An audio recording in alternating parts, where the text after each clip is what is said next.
So I wish I was doing these 3 things from the very beginning, but I learned most of them the hard way, by trial and error, and by just looking at artists that were much better than I am. When I finished this last sketch, I realized that I finally have a process and an approach to urban sketching that really cuts down the time I waste on bad sketches and basically guarantees I will sketch something that is not terrible. The first one is controversial because the whole idea of urban sketching is to sketch in situ, in public, in a cafe, whatever.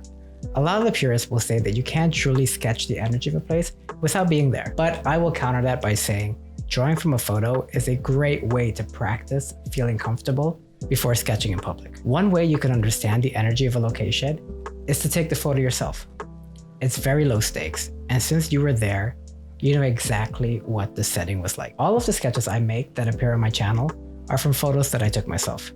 I love walking through the city and photographing the neighborhood. And by doing that, I have a deep understanding of the locations that I sketch. It's always fun looking through my Instagram and Lightroom catalog to find a shot that I took years ago, then going onto Google Maps to see if it's still there. I'd go myself, but with winters in Toronto, this city is sad until April. The second step is to understand your composition. And I broke this down into 2 parts. One is decide what your borders will be. In this first step, I really just want to get an idea of what the final composition will look like.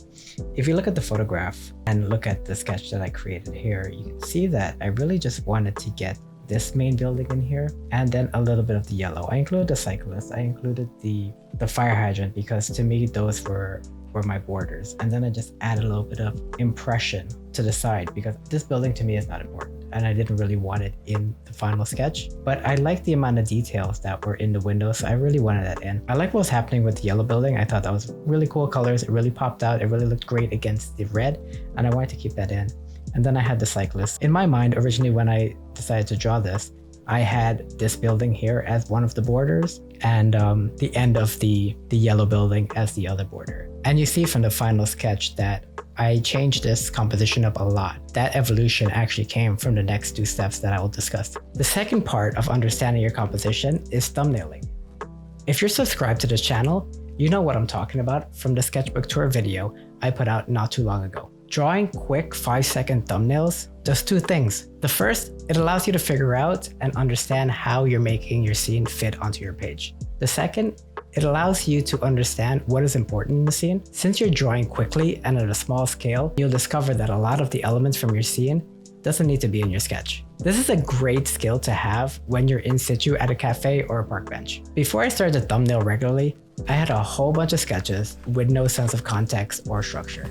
They were just buildings that were way too big for the page, and I wasn't able to fit any outside elements to put the buildings into context. It made getting a good sketch a lot more cumbersome, and it took forever. And the last step I take before committing to a full sketch is to simplify the scene until I get it right. You can do this in the thumbnailing stage, but I find by making full drawings, I better understand how to use the colors and how to simplify even more. Initially, you might think that your composition would be perfect, but in reality, if you look at the composition to the left here, there's too much going on. There's no central focal point.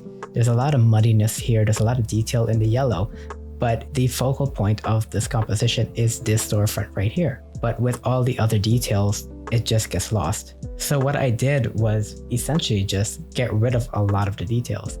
You can see in this one, the yellow store just becomes a yellow impression. And I didn't even attempt to show what was happening here because it didn't matter. So the new borders were the fire hydrant and then the tree. If you remember the photograph that I showed earlier, there was a tree off to the side. So I just exaggerated that and made that the border on the left-hand side. Overall, I think this composition is so much better. It's a lot clearer. You understand what the focal point of the sketch is. There's only 2 really main colors and the yellow accent and everything else just kind of complements those colors. There are no stark yellows over here. The building doesn't continue on.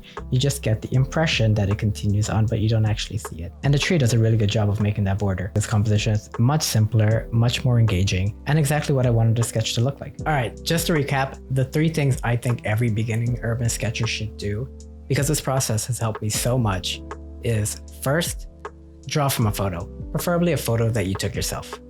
The second is to understand your composition. Understand what should be in your sketch, so you can not only illustrate the energy of the building or the scene, but you can also put it into context and fully tell a story.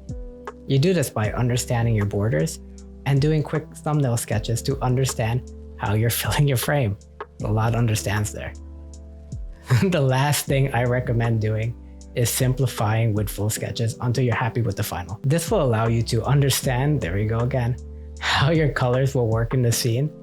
And if you did some thumbnailing, it should only take 1 or 2 to understand how you approach your sketch. Now, get off YouTube, go outside, start taking some photos. But before you go, make sure to subscribe.